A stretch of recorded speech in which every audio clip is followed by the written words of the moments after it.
ನನ್ನ ಹೆಸರು ಅನಿಲ್ ಕುಮಾರ್ ಅಂತ. ನಾನು ಸರ್ಕಾರಿ ಪ್ರೌಢಶಾಲೆ ವೈಕುಂಠಪುರದಲ್ಲಿ ಓದ್ತಿದ್ದೀನಿ, 10ನೇ ತರಗತಿಯಲ್ಲಿ ಓದ್ತಿದ್ದೀನಿ. ಶಿಕ್ಷಣ. ನಿಮ್ಮ ಹೆಸರು? ಕಿಶೋರ್ ಅಂತ. ವಿಧದ ವಸ್ತುಗಳನ್ನು ವ್ಯಾಪಾರ ಮಾಡುತ್ತಿದ್ದೀರಿ. ದಿನಸಿ ಐಟಮ್ಗಳು ಎಷ್ಟು ವಿಧ ಅಂತ ಹೆಂಗೆ? ಒಂದು 15, 15, 20 ಕಂಟೈನರ್ಗಳಲ್ಲಿ, ಸಣ್ಣ ಸಣ್ಣ ಕಂಟೈನರ್ಗಳು. ತಂಬಾಕಿನ ಉತ್ಪನ್ನಗಳನ್ನು ಹೆಚ್ಚು ಖರೀದಿಸುವುದು ಮಹಿಳೆ ಪುರುಷರು. ನಾವು ಮಾರಾಟವೇ ಮಾಡಲ್ಲ, ನಾವು ಸೇಲ್ ಮಾಡೋಕ್ಕಾಗಲ್ಲ. ನೀವು ಗಮನಿಸಿದ ಹಾಗೆ ಗಮನಿಸಿದಾಗಿ ಪುರುಷರು ಒಂದು ಏಜ್ ಆದವರು, 50+ ಹಿಂಗೆ ಮಕ್ಕಳಿಗೆ ಮಾರೋದೇ ಅಪರಾಧ ಅಲ್ಲ. ಧನ್ಯವಾದಗಳು.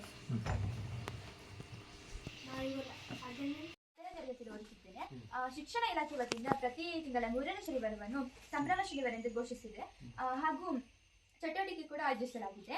ಅದರಂತೆ ಈ ದಿನ ಮಾದಕ ವಸ್ತುಗಳ ದುರುಪಯೋಗವಾದ ತಡೆಗಟ್ಟುವ ಕಾರ್ಯಕ್ರಮ ಹಮ್ಮಿಕೊಂಡಿದ್ದೇವೆ. ಅದೇ ನನ್ನ ಹೆಸರು ಮಹಿಮಾ. ನಾನು ವೈಕುಂಠಪುರ ಶಾಲೆ ಓದ್ತೀನಿ. ನಾನು 10ನೇ ತರಗತಿ ಓದ್ತೀನಿ. ಮಾದಕ ವಸ್ತು ಅಂದರೆ ಮೆದುಳಿನ ನಿಯಂತ್ರಣವನ್ನು ಬದಲಾಯಿಸುವ ವಸ್ತುಗಳಾಗಿವೆ. ಇನ್ನೊಂದು ರೀತಿಯಲ್ಲಿ ಹೇಳಬೇಕಂದ್ರೆ ಮಾನಸಿಕ ಹಾಗೂ ದೈಹಿಕ ಆರೋಗ್ಯವನ್ನು ಕೆಡಿಸ್ತದೆ. ಸರಳವಾಗಿ ಹೇಳಬೇಕಂದ್ರೆ ಅಮಲವನ್ನು ತಂಬಾಕಿನಲ್ಲಿ ನಿಕೋಟಿನ್ ಎಂಬ ರಾಸಾಯನಿಕವಿದೆ. ಅದು 5,000ಕ್ಕೂ ಹೆಚ್ಚು ಹಾನಿಕಾರಕ ರಾಸಾಯನಿಕವಾಗಿದೆ. ಮೇಡಮ್ ನಮಸ್ತೆ, ನನ್ನ ಹೆಸರು ಹರ್ಷಿತಾ. ನಾನು 8ನೇ ತರಗತಿ ಓದ್ತಿದ್ದೀನಿ. ಮೇಡಮ್, ಈಗ ಡ್ರಗ್ಸ್ ಬೆಳಗ್ಗೆ ದಿನದಿಂದ ದಿನಕ್ಕೆ ಹೆಚ್ಚಾಗುತ್ತಿದೆ. ಮನುಷ್ಯರು ಇದರ ದಾಸರಾಗುತ್ತಿರುವುದರಿಂದ ಮನುಷ್ಯನ ದೈಹಿಕ ಮತ್ತು ಮಾನಸಿಕ ಆರೋಗ್ಯ ದಿನದಿಂದ ದಿನಕ್ಕೆ ಕಡಿಮೆಯಾಗುತ್ತಿದೆ. ಮಾದಕ ವಸ್ತುಗಳ ಬಳಕೆಯ ಪರಿಣಾಮ ನಮಗೆ ಮಾತ್ರವಲ್ಲದೆ ಮುಂದಿನ ಪೀಳಿಗೆಗೂ ವರ್ಗಾವಣೆಯಾಗ್ತಿದೆ. ಇದ್ರ ಬಗ್ಗೆ ನಾವೆಲ್ಲರೂ ಜಾಗೃತರಾಗಿ ಮಾದಕ ವ್ಯಸನದ ಕುರಿತು ಪ್ರತಿಯೊಬ್ಬರಿಗೂ ಜಾಗೃತಿ ಮೂಡಿಸುವುದು ಅಗತ್ಯವಾಗಿದೆ.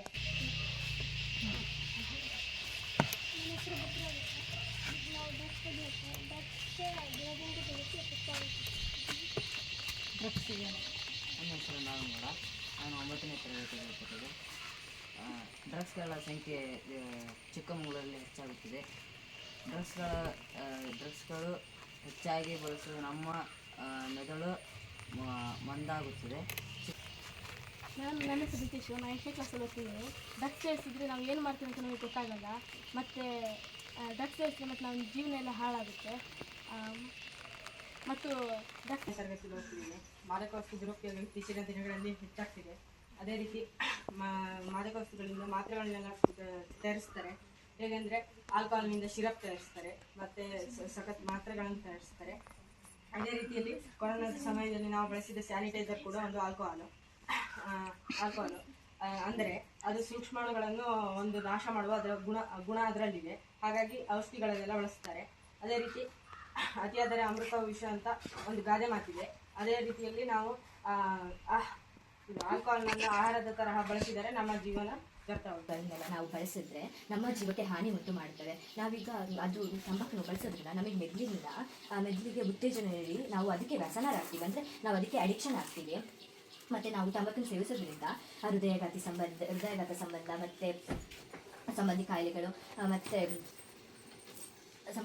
ಮತ್ತು ಶ್ವಾಸಕೋಶಗಳ ಕ್ಯಾನ್ಸರು ಮತ್ತು ಬ್ಯಾರಿ ಕ್ಯಾನ್ಸರ್ ಎಲ್ಲ ಆಗುತ್ತೆ. ಇದರಿಂದ ಮೂಳೆಗಳಲ್ಲಿ ಕ್ಯಾಲ್ಸಿಯಂ ರೀತಿಯ ಅಂಶಗಳನ್ನೆಲ್ಲ ಆಹಾರ ಸೇವಿಸ್ತೀವಿ. ನಾವು ಆ ಥರದ ರೀತಿಯ ಆಹಾರಗಳನ್ನೆಲ್ಲ ಸೇವಿಸಿದ್ರೆ ಅದು ನಾವು ರಕ್ತದಲ್ಲೂ ಗ್ಲೂಕೋಶನ್ ಆಗಿ ಪರಿವರ್ತನೆ ಗ್ಲೈಕೋಶನ್ ಆಗಿ ಪರಿವರ್ತನೆ ಆಗುತ್ತೆ.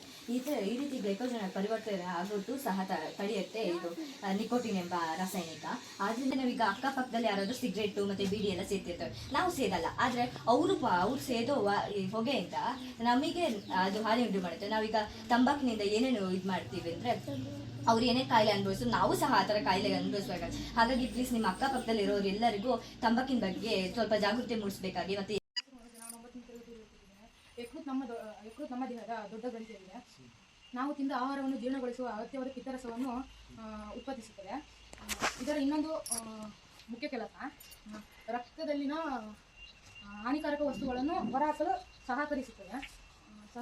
ಆಗುವುದರಿಂದ ನಮಗೆ ರಕ್ತಹೀನತೆ ಆಗುತ್ತದೆ. ರಕ್ತ ಕಡಿಮೆ ಆಗಬೇಕಂದ್ರೆ ರಕ್ತ ಹೆಪ್ಪುಗಟ್ಟಬೇಕು.